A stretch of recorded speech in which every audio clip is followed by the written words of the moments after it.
আপনারা হয়তো অনেকে শুনে থাকবেন যে সুগার হলে পরে ফল খেতে নেই। ফল খেলে নাকি সুগার বেড়ে যায়। এটা কিন্তু সম্পূর্ণ সঠিক নয়।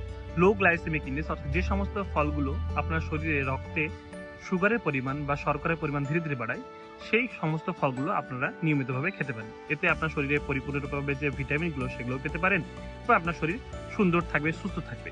আমি আজকে ৩ টি ফলের উদাহরণ দিচ্ছি। যেমন হচ্ছে আপেল, খোসাসহ। চেষ্টা করবেন আপেলকে ভালো করে ধুয়ে নিয়ে খোসাসহ খাওয়া।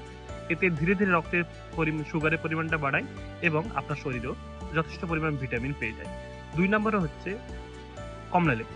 এতে প্রচুর পরিমাণে ভিটামিন সি আছে, অ্যান্টিঅক্সিডেন্ট আছে। এটা আমাদের শরীরের জন্য খুবই জরুরি এবং এটা যতটা ভাবি তত তাড়াতাড়ি কিন্তু আমাদের শরীরে সুগার বাড়ায় না বা শর্করা বাড়ায় না। ৩ নম্বর হচ্ছে খুবই গুরুত্বপূর্ণ, সেটা হচ্ছে নাশপাতি। নাশপাতি ফলটি অনেকে পছন্দ করেন না, বাট এতে প্রচুর পরিমাণে ফাইবার আছে এবং এটি খেতেও খুব সুস্বাদু। তো যাদের সুগার আছে তারা অবশ্যই এই ৩ টি ফল আমি যেগুলো বললাম সেগুলো গ্রহণ করতে পারেন। এতে আপনার সুগার কিন্তু খুব একটা বেশি বাড়বে না। তবে চেষ্টা করবেন নিয়মিতভাবে অল্টারনেটলি খাওয়ার, একটা আজকে তো অন্যটা অন্যদিন, এইভাবে মাঝারি সাইজের। এতে আপনার সুগারে কোনো ধরনের সমস্যা হবে না।